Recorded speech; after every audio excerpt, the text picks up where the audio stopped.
ये वही मुख्यमंत्री है भैया जो एक साथ 26-27 अपराधियों को रिहा कर देते हैं। बस शराबबंदी की धाराओं में जो गरीब परिवार के लोग लाखों की संख्या में बिहार की जेल में बंद है, उनको छोड़ना जरूरी नहीं समझते। उसमें और उसमें पारसी समाज के लोग हैं, पारसी समाज। अभी कुछ दिन पहले दुबई में था, वहां पे बिहारी समुदाय के लोग मिलने हैं।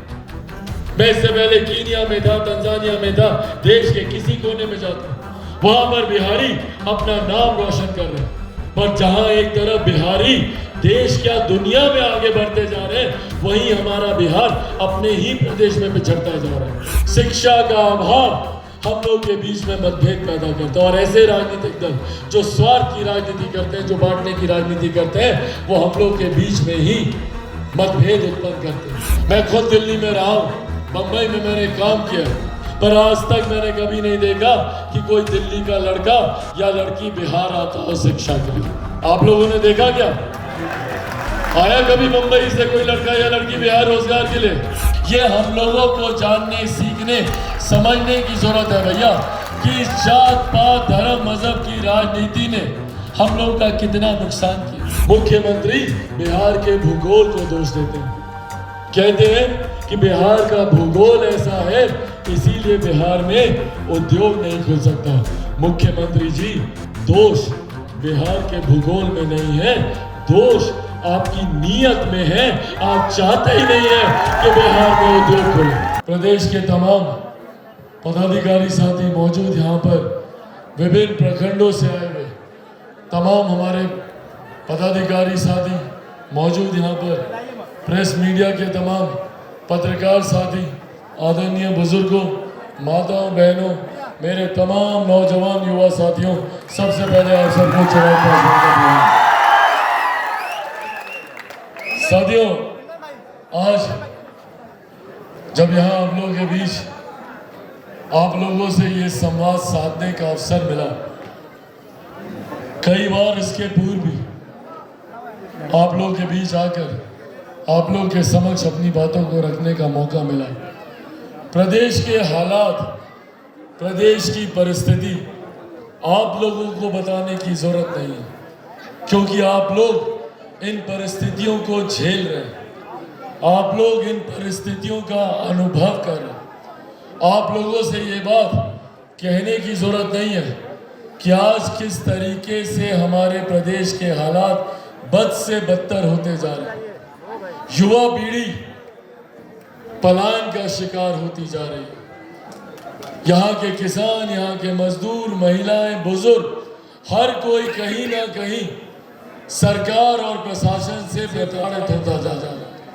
अफसोस इस बात का होता है कि जब आज बिहार की सरकार बिहार में विकास की बात करती है, तो यही वो लोग हैं जो पिछले 30-32 सालों से प्रदेश के हालात के लिए जिम्मेदार है। पिछले 30-32 साल इन्हीं लोगों पर हम लोगों ने भरोसा किया, पर बदले में हम लोग को क्या मिला, ये सवाल अपने आप से भी हम लोग को करने की जरूरत है। आज जब हम लोग प्रताड़ित होते हैं, आज जब हम लोग के काम नहीं होते, हम लोग बुनियादी जरूरतों के अभाव से जूझ रहे होते हैं, तो उस वक्त खुद से हम लोग को ये सवाल करने की जरूरत है कि भैया इसका कारण क्या है। जब जब चुनाव आता है, जातीयता का रंग दिया जाता है, सांप्रदायिकता का रंग दिया जाता है, हम लोग को जात पात धर्म मजहब में उलझा कर रख दिया जाता है, और कई बार हम लोग उस बहकावे में आए भी। और ये कई बार नहीं, ये पिछले 7 दशक से, आजादी के 75 साल होने को आए हैं भाई।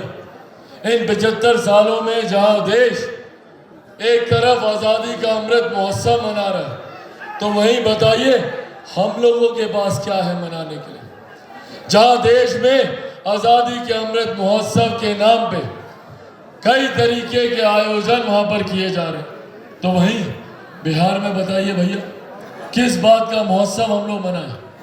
बेरोजगारी का महोत्सव मनाएं, या बढ़ते अपराध का हम लोग महोत्सव मनाएं, या जहरीली शराब से हो रही हत्याओं का हम लोग महोत्सव मनाएं, या भ्रष्टाचार का हम लोग महोत्सव बनाए?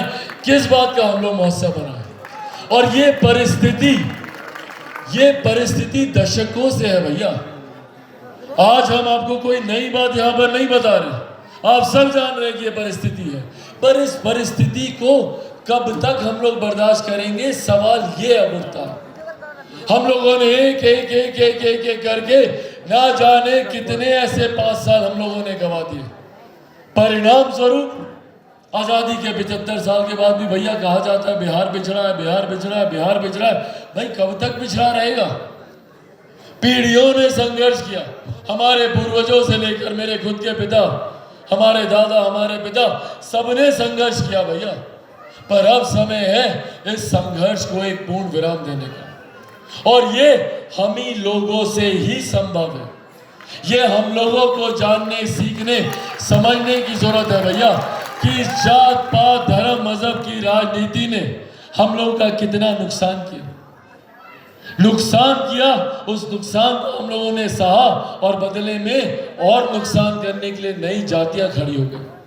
प्रदेश के मुख्यमंत्री आदरणीय नीतीश कुमार जी सिर्फ जाति की राजनीति करते, बांटने की राजनीति करते पिछले 20 साल से बिहार की सत्ता पे काबिज है। पिछले 20 साल पूछिए मुख्यमंत्री जी से, क्या किया मुख्यमंत्री जी ने? कितने अस्पताल बनाए उन्होंने, कितने विश्वविद्यालय बनाए, कितने शैक्षिक संस्थान खोले, कितने यहाँ पर रोजगार के अवसर दिए, कितने उद्योग खोले भैया बताए ना मुख्यमंत्री जी? कितने उद्योग खोले? एक सुई का कारखाना तक मुख्यमंत्री नीतीश कुमार जी नहीं खोल पाए। आज भी हमारे युवा दिल्ली जाते हैं, गुरुग्राम, बेंगलोर जाते हैं शिक्षा और रोजगार के लिए। मैं खुद दिल्ली में रहा हूं, बंबई में मैंने काम किया है, पर आज तक मैंने कभी नहीं देखा कि कोई दिल्ली का लड़का या लड़की बिहार आता हो शिक्षा के लिए। आप लोगों ने देखा क्या? आया कभी मुंबई से कोई लड़का या लड़की बिहार रोजगार के लिए? क्योंकि वो सुविधा ही नहीं है बिहार में। पूछिए ना मुख्यमंत्री से, भाई कितने आईटी सेक्टर खोले आपने यहाँ पे, कितनी आईटी जॉब्स दी हैं आप लोगों ने बिहार में? उसके बावजूद ना कुछ किए बिना, उसके बावजूद हमारे मुख्यमंत्री पिछले 20 साल से बिहार के मुख्यमंत्री हैं। क्यों? क्योंकि उन्होंने एक काम बहुत बखूबी किया, उन्होंने भाई को भाई से बांटने का काम किया। दलित को महादलित किया, पिछड़ा को अति पिछड़ा किया, कभी अगड़ा, कभी पिछड़ा, कभी लव, कभी कुछ, कभी कोरी, कभी कुर्मी, कभी महिला, कभी पुरुष, सिर्फ बांटने की राजनीति की। और बांटने की राजनीति करते करते अपना वोट बैंक बनाते गए और साल दर साल चुनाव जीतते गए। उसका परिणाम हुआ कि बिहार से युवाओं का पलायन निरंतरता में बढ़ता रहा। याद कीजिए 2005 में जब मुख्यमंत्री पहली बार मुख्यमंत्री बने थे, उस वक्त क्या वादा करके आए थे भैया? उस वक्त मुख्यमंत्री ने कहा था कि मेरा सपना है कि बिहार से जितने पलायन किए हुए लोग हैं वो सब वापस बिहार आए। सोचिए, जो मुख्यमंत्री पिछले 20 सालों में अपना ही सपना पूरा नहीं कर पाए तो वो हम लोग के सपने को क्या पूरा करेंगे? ये सवाल मुख्यमंत्री जी से पूछे। इसीलिए साथियों, आज आप लोग के बीच आया हूं। ये हम लोगों को समझने की जरूरत है और हम लोगों को अब एकजुट होने की जरूरत है। आज जब हम लोग यहाँ पे वीर बाबा जवाहरलाल की जयंती मना रहे हैं, उनके आदर्शों को अपनाने की जरूरत है। डॉक्टर बाबा साहब भीमराव अंबेडकर के सिद्धांतों से सीखने की जरूरत है। क्या बोले थे बाबा साहब? डॉक्टर बाबा साहब भीमराव अंबेडकर सिखाए थे भैया कि पहले शिक्षित हो, संगठित हो और तब संघर्ष करो। जरूरी है हम लोग को शिक्षित होना। शिक्षा का अभाव हम लोग के बीच में मतभेद पैदा करता है और ऐसे राजनीतिक दल जो स्वार्थ की राजनीति करते हैं, जो बांटने की राजनीति करते हैं, वो हम लोग के बीच में ही मतभेद उत्पन्न करते हैं और अपने अलग अलग वोट बैंक बनाते हैं। पहले अपने अधिकारों को लेकर, अपने हक अधिकार को लेकर शिक्षित होना जरूरी है, संगठित होना जरूरी है भैया। पहले हम सब बिहारी हैं, उसके बाद कोई जाति है, उसके बाद कोई धर्म है। ये हम लोग बिहार में इन लोगों ने एक प्रचलन बना दिया भैया। कि ये अगड़ा है, तो ये ब्राह्मण है, तो ये भूमियार, तो ये राजपूत, तो ये पिछड़ा, तो ये अति पिछड़ा, तो फलाना दलित है, तो ये महादलित है। सिर्फ भैया जाति के ही लोग हैं हम लोग। ये हिंदू है, ये मुस्लिम है, बिहारी हम लोग को कोई देखता ही नहीं है। और यही कारण है कि बिहारी शब्द को गाली बना दिया गया।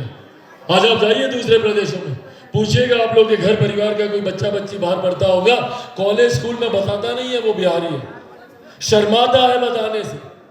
भाई जो पहचान है हमारी, जो मेरा स्वाभिमान है, जो मेरा अभिमान है, जो मेरा घमंड है, ये बिहारी पहचान को गाली बनाने का काम किया गया। किसने किया भैया? मुख्यमंत्री नीतीश कुमार जी की वजह से। क्योंकि आज बिहार अगर सुर्खियां बनता है तो सिर्फ गलत कारणों की वजह से। आज अगर बिहार सुर्खियां बनता है तो आए दिन हो रही हत्याओं को लेकर, जहरीली शराब से हो रही मौतों को लेकर, या कभी कोई पुल जो हवा से गिर जाता है, या कोई बांध जो चूहे गुजर जाते हैं। यही सुर्खियां बनता है अखबारों की और नेशनल चैनल की। और यही कारण है कि बिहार और बिहारियों की छवि देश के सामने खराब होती है। आज देश जहां विकास के नए नए मापदंड लिख रहा है, मल्टीप्लेक्सेस, बुलेट ट्रेन की हम लोग बातें कर रहे हैं, तो वहीं बिहार में क्या सोच है भैया हम लोग की? 7 निश्चय की हम लोग बात कर रहे हैं। सरकारी योजना है 7 निश्चय। नली गली बनाने से क्या किसी प्रदेश का विकास होगा? क्या नली गली बनाना सरकार की योजना का हिस्सा हो सकता है? पर हमारे बिहार में नली गली बनाना आज भी सबसे बड़ी समस्या है। आज भी हम लोग संतुष्ट हो जाते हैं अगर हमारे आंगन में एक चापाकल गड़ जाता है। आज भी हम लोग खुश हो जाते हैं, मिठाई बांटते हैं अगर हमारे गांव में एक ट्रांसफार्मर लग जाता है। ये सोच सीमित कर दी गई है। इसीलिए ना हम लोग सवाल करते हैं, ना हम लोग पूछते हैं कि भैया क्यों गुरुग्राम जैसा प्रदेश नहीं है हमारा, क्यों नोएडा जैसी सुविधाएं नहीं है, क्यों मुंबई दिल्ली जैसा चमचमाता प्रदेश नहीं है हमारा। हम लोग की सोच को सीमित कर दिया गया। पर वही जब चिराग पासवान आता है और बिहार फर्स्ट और बिहारी फर्स्ट की बात करता है, तो मुख्यमंत्री नीतीश कुमार जी को दिक्कत होती है, परेशानी होती है कि भैया ये विकास की बात क्यों कर रहे हैं। और कहीं अगर इसकी बातें युवाओं के दिल में बस गई, इसकी बातें महिलाओं के दिल में घर कर गई, इसकी बातों को बुजुर्गों का आशीर्वाद मिल गया, तो वो दिन दूर नहीं जब हमारा प्रदेश एक विकसित राज्य बन जाएगा। और इस बात से डरते हैं मुख्यमंत्री नीतीश कुमार जी। डर लगता है उनको कि अगर हमारे प्रदेश के लोग शिक्षित हो गए, युवा यहाँ पर पढ़ लिख गए, यहाँ पर विकास हो गया, तो भैया ये अपने हक अधिकार की लड़ाई लड़ेंगे जैसे चिराग पासवान लड़ता है। और इस बात से मुख्यमंत्री को डर लगता है। इस बात से मुख्यमंत्री डरते हैं कि वो अपने वोट बैंक की राजनीति को कैसे साध पाएंगे। साथियों, आज यही आग्रह करने आप लोग के बीच आया हूं। Bihar first, Bihari first. मेरे नेता, मेरे पिता आदरणीय रामविलास पासवान जी के एक विकसित बिहार बनाने के संकल्प का नाम है बिहार फर्स्ट, बिहारी फर्स्ट। जहां पे बिहार से जुड़ी हर समस्या का समाधान है। क्यों नहीं खुल सकता भैया बिहार में उद्योग? क्या कहते हैं मुख्यमंत्री जी? मुख्यमंत्री बिहार के भूगोल को दोष देते हैं। कहते हैं कि बिहार का भूगोल ऐसा है, इसीलिए बिहार में उद्योग नहीं खुल सकता। मुख्यमंत्री जी, दोष बिहार के भूगोल में नहीं है, दोष आपकी नीयत में है। आप चाहते ही नहीं है कि बिहार में उद्योग खुले। आप चाहते ही नहीं है कि बिहार का युवा बिहार में ही रहकर आगे बढ़े। परिस्थिति देख लीजिए भैया, कोई ऐसी जगह नहीं है जहां पे बिहारी आगे ना। बड़े से बड़े बिजनेस हाउसेज में चले जाइए, वहां का सीईओ आपको बिहारी मिलेगा। पत्रकार साथी मौजूद है। बड़े से बड़े मीडिया हाउस में चले जाइए, वहां पे बड़े से बड़े पदों पे बैठे हुए अधिकारी आपको बिहारी मिलेंगे। कॉलेजेस, अस्पतालों में चले जाइए, हेड ऑफ द डिपार्टमेंट, वहां पे आपको बिहारी मिलेगा। तो जब बिहारी इतना आगे है भैया, तो हमारा बिहार इतना पीछे क्यों छूट गया? ये सवाल हम लोग को पूछने की जरूरत है। और दुनिया का कोई कोना ऐसा नहीं, और मैं देश की बात नहीं कर रहा, दुनिया की बात कर रहा हूं, जहां पे बिहारी अपना परचम ना लहरा रहे। अलग अलग देशों में जब मैं जाता हूं, अभी कुछ दिन पहले दुबई में था मैं, वहां पे बिहारी समुदाय के लोग मिलने आए। मैं इससे पहले कीनिया में था, तंजानिया में था, देश के किसी कोने में जाता, वहां पर बिहारी अपना नाम रोशन कर रहे हैं। पर जहां एक तरफ बिहारी देश क्या दुनिया में आगे बढ़ते जा रहे हैं, वहीं हमारा बिहार अपने ही प्रदेश में पिछड़ता जा रहा है। नीति आयोग की रिपोर्ट कहती है कि हर मापदंड पे भैया बिहार पिछड़ा। सोचिए, महापुरुषों की धरती, एक से एक महापुरुषों ने यहाँ पे जन्म लिया। कोई सामान्य सौभाग्य हो सकता है क्या ये, या ये मात्र संजोग हो सकता है कि भैया महावीर, भगवान महावीर की जन्म स्थली बिहार है, गौतम बुद्ध की धरती बिहार है, माता सीता की जन्म स्थली बिहार है, गुरु गोविंद सिंह जी की धरती बिहार है, और ये वही धरती है, ये वही धरती और ये वही चंपारण है जहां पे गांधी जी महात्मा बन के निकले। तो जिस धरती ने एक से एक महापुरुषों को, एक से एक राजनेताओं को जन्म देने का काम किया, पहचान देने का काम किया, आज वही धरती अपनी पहचान के लिए संघर्ष कर रही है। वही धरती बिहारी नाम से अपमानित हो रही है। बिहारी शब्द को उस धरती पे गाली बना दिया गया है। इसके जिम्मेदारों, इनके जिम्मेदारों को पकड़ने की जरूरत है। जवाबदेही तय करने की जरूरत है कि किन नेताओं की वजह से आज हमारा बिहार अपमानित हो रहा है। और यही आग्रह करने आज आया हूं। चुनावी वर्ष है, इस बार अगर हम लोगों ने चूक की तो फिर अगले 5 साल इसी तरीके से हम लोग को प्रताड़ित होना पड़ेगा। ऐसे ही जहरीली शराब से हत्याएं होती रहेंगी। बताइए, कानून बनाया जाता है और अपने ही कानून की आड़ में उसी कानून की धज्जियां उड़ाई जाती हैं। क्या हम लोगों को नहीं पता कि भैया कहाँ पे अवैध शराब का निर्माण हो रहा है? क्या हम लोग नहीं जानते कि किस तरीके से सीमावर्ती इलाकों से अवैध शराब का निर्यात किया जा रहा होता है? जब हम लोगों को ये जानकारी है तो क्या स्थानीय प्रशासन को नहीं पता? जितनी जगह मौतें हुई हैं, हर जगह हम गए हैं, और जहां जहां हम जाते हैं वहां पर स्थानीय ग्रामीण बताते हैं, भाई छोटे छोटे बच्चे बताते हैं, भैया फलाना मकान के पीछे अवैध शराब का निर्माण का धंधा चल रहा होता है। जब बच्चों को पता है, आप लोगों को पता है, तो क्या स्थानीय प्रशासन को नहीं पता? पर उसके बावजूद अगर ये धंधा पनप रहा है, उसके बावजूद जहरीली शराब अगर मिल रही है, भाई मिल क्या रही है? होम डिलीवरी हो रही है शराब की, हो रही है कि नहीं हो रही है? और मुख्यमंत्री बोलते हैं शराबबंदी कानून लगा हुआ। ये वही मुख्यमंत्री है भैया जो एक साथ 26-27 अपराधियों को रिहा कर देते हैं, पर शराबबंदी की धाराओं में जो गरीब परिवार के लोग लाखों की संख्या में बिहार की जेल में बंद हैं, उनको छोड़ना जरूरी नहीं समझते।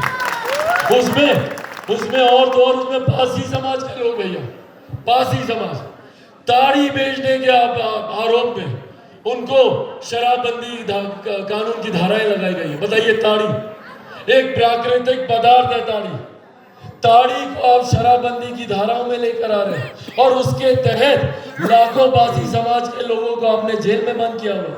27 हत्या के अपराधियों को आप छोड़ रहे हैं। ये क्या हत्या से बड़ा अपराध है? इन लोगों को नहीं छोड़ेंगे। क्यों? क्योंकि ये गरीब परिवार से आते हैं, ये वंचित वर्ग से आते हैं, इनके दुख सुनने वाला कोई नहीं है। इसीलिए मुख्यमंत्री नीतीश कुमार जी को फर्क नहीं पड़ता। बड़े से बड़े अपराधियों के कार्यक्रम में जाएंगे, न्योता में जाएंगे, पर यहाँ हमारे घर परिवार में कमाने खाने वाला मर जाएगा तो एक बार मुख्यमंत्री नीतीश कुमार जी आकर उनके आंसू पोंछना जरूरी नहीं समझता। तो जो नेता हमारे सुख दुख की घड़ी में हम लोग के साथ ही नहीं खड़ा भैया, तो क्यों हम लोग पिछले 20 साल से उनका साथ दे रहे? साथ तो खैर इस बार छूट गया था। 2020 में हम लोगों ने उनका साथ नहीं दिया था। तीसरे नंबर की पार्टी बने हुए, 2-2 बार अलग अलग दलों की कृपा पर मुख्यमंत्री बने हुए। पर इस बार हम लोग को संकल्प लेकर जाना है कि जिन लोगों ने पिछले 30-32 साल से बिहार को लूटा है, उन लोगों को बिहार की सत्ता से बेदखल कर बिहार में बिहार फर्स्ट और बिहारी फर्स्ट की सरकार बनाएंगे। चाची बनाएंगे ना? हाँ, आशीर्वाद है कि नहीं है ना? साथियों, अकेला चिराग पासवान कुछ नहीं कर सकता। मुझे हर कदम पर जरूरत है आप सबके साथ की, आप सबके सहयोग की। आप सबको चिराग पासवान बनकर गांव-गांव, घर-घर तक जाकर बिहार फर्स्ट और बिहारी फर्स्ट को पहुंचाना होगा। बोलिए बनेंगे चिराग पासवान? दोनों हाथ उठाकर बताएं, बनेंगे चिराग पासवान? बनेंगे चिराग पासवान? बनेंगे चिराग पासवान? बनेंगे चिराग पासवान? साथियों, ये विश्वास दिलाता हूं, आप लोग एक कदम चलेंगे, चिराग पासवान 100 कदम आप लोगों के साथ चलने के लिए तैयार है। और जाते जाते ये वादा आप लोगों से करके जाता हूं कि चिराग पासवान जब तक जिएगा आप लोगों के लिए जिएगा, चिराग पासवान जब मरेगा तो भी आप लोगों के लिए मरेगा। इन्हीं शब्दों के साथ एक बार फिर से आप सबका बहुत बहुत धन्यवाद। जय हिंद, जय बिहार। वीर बाबा जवाहरलाल की, वीर बाबा जवाहरलाल की। अररिया पूर्णिया NH 57 पर यह घटना हो गई और लोगों ने जैसे ही पता चला लोगों के बीच में कि इस ट्रक में शराब भरी पड़ी है, लोगों ने लूटना शुरू कर दिया। तो ये सच्चाई है बिहार में शराबबंदी की। आप अपनी राय कमेंट बॉक्स में रख सकते हैं। तो फिलहाल इस वीडियो में इतना ही। बहुत बहुत धन्यवाद।